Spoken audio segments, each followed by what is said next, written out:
Think about this. They're cutting FBI funding that protects your community while boosting their own security in Washington. That's the double standard Rep. Lou Correa just exposed in a brutal exchange with Kash Patel, who's trying to justify Trump's reckless budget cuts. Thank you, Mr. Chair. Welcome, Director Patel. I want to focus a little bit on domestic terrorism. We have a graph here, data up to 2021, but as you can tell, domestic terrorism is on the rise. Nation, our citizens under threat. We saw the assassination of Charlie Kirk, 2 assassination attempts on the president, school shooting, Minnesota last month, and closer to home, just a couple of days ago, Huntington Beach, peaceful vigil for Charlie Clark, infiltrated by neo-Nazis who essentially made the local individuals attending that event fear for their safety. All of us know that a lot of these domestic attacks are by lone wolves, but yet they do leave clues, social media or elsewhere. Director Patel, you're it. You're the thin blue line. The FBI, your job to protect our citizens back home from those that would harm us. You have to find the needle in the haystack. Takes a lot of work, a lot of resources. Talking to my local sheriff this morning, who said they're concerned. Federal cuts to local grants that help them do the job. Then, of course, let's not forget about other threats that are coming before us, like high-tech fraud. Local senior recently was talking to me about a text she had gotten, a demand by the IRS to send a payment immediately, or the IRS agents were on their way to arrest this individual. Pretty gutsy stuff by folks probably from Europe, North Korea, Russia, China, people, okay, going after those precious savings our senior citizens rely on. Yet the president's proposing a budget cut of $500 million or more to your organization, the FBI. You've said that that'll essentially equate to about 1,300 less jobs at the FBI. So I'm going to ask you essentially, what is it that we can do to help you do your job? Little concerned. Friday Night Lights. One of the events I love to do on Friday nights, go to the local high school football game. Sit there at the stadium and you always say, what if? What if?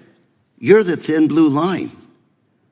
Can you do your job cutting $500 million from your budget? Thank you, sir. I think we are doing our job, and the distinction is with the budget that we have, we are flexing more resources to the field. California is receiving the largest FBI plus-up of any state in the union due to that plus-up. They're not getting a reduction. No state is getting a reduction. Every state is getting a plus-up. And so I'm utilizing the money that we have to first plus it up. And the empty vacancies that we have, those haven't been filled in years, not under my leadership. Here's my concern. You're going to do well, you're doing more with less, is what you're saying. Yet we're about to vote on a budget that has $88 million more to protect members of Congress, the executive branch, and the Supreme Court. There's a contradiction here. Back on Main Street, we're saying you can do more with less, you can protect them with less money, yet here in Washington, we're saying we need more money to protect members of Congress. It's a little contradiction here, or maybe, sir, you ought to talk to leadership about coming in with your management style to protect the Supreme Court, Congress, and the administration. Otherwise, it's essentially a hypocritical situation. We need more protection, yet folks on Main Street can do with less. My concern is folks on Main Street. We also were, I think we received over $300 million in the big, beautiful bill, and we're also receiving pots of money from our interagency, so this sort of $500 million cut isn't entirely accurate. You're still getting cut $200 million plus. You're still moving your agents to do ICE work, so you are leaving a lot of bases uncovered. And I'm not going to be argumentative with you, Director Patel. I'm just saying, if that thin blue line does not hold, people on Main Street will pay the price. I agree with you, sir. And I just look forward to working with you, because I am very concerned that these kinds of budget cuts are short-sighted, especially when my local sheriff calls me and says, we need more support, and we're looking at budget cuts. I'll work with you, sir. Thank you, Mr. Chair. I yield time. Mr. Chairman, I have another unanimous consent request. Lou Correa's question wasn't complicated. It wasn't partisan. It was something every American can understand. Can you protect the public after $500 million is cut from your budget? And when FBI Director Kash Patel tried to spin his way around that question, Correa didn't let him. Because this wasn't about politics. It was about priorities. What Correa did here is what oversight is supposed to look like. He put the so-called thin blue line in front of the American people and asked the question no one in Trump's orbit wants to answer. How can you claim to keep people safe while cutting the very agency responsible for that safety?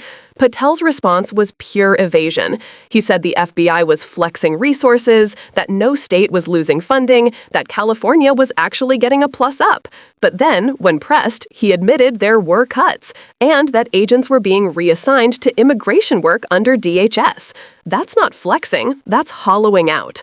Let's remember what Correa was talking about. Domestic terrorism is on the rise. Neo-Nazis showing up at vigils, school shootings, foreign cybercriminals targeting seniors with scams. These are the real, everyday threats Americans face, and they require intelligence, coordination, and manpower. Yet the same administration that's telling the FBI to do more with less just added nearly $90 million to protect members of Congress, the executive branch, and the Supreme Court. That's what Correa called out as hypocritical.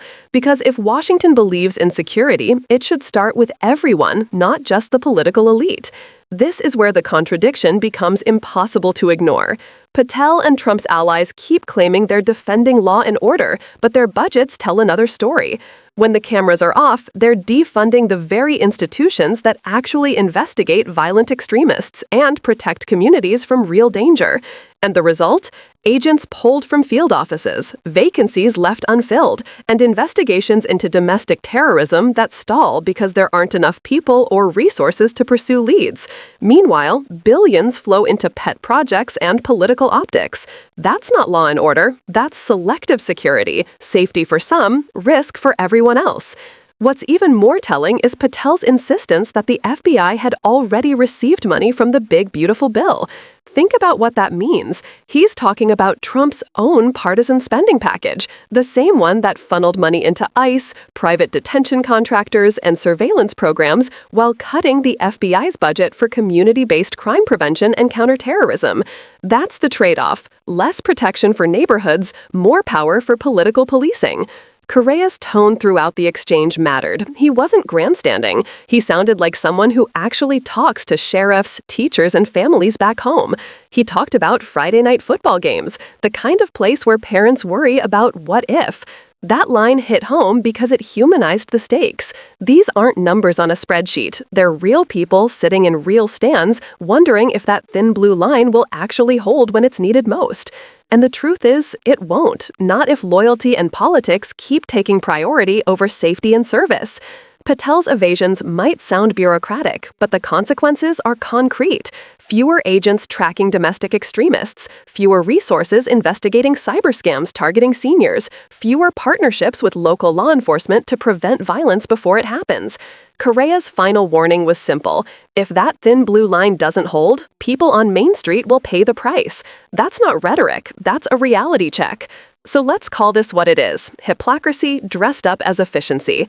The same leaders who tell you America needs to be tough on crime are the ones gutting the institutions that actually fight it. And when Kash Patel insists the cuts don't matter, when he defends redirecting agents to political work instead of public safety, that tells you everything about where his loyalties really lie. It's not to the FBI's mission, it's to the man who put him there. This hearing made that clear. And Rep. Lou Correa did what members of Congress are supposed to do: demand straight answers, defend his constituents, and remind this administration that law and order means protecting people, not power. If you believe in real public safety, the kind that protects families, not politicians, then don't let this story fade. Subscribe to The Liberal Lens for independent coverage that holds power accountable. And if you want to help keep this work going, join us on Patreon, because real oversight doesn't come from the people in power. It comes from the people paying attention.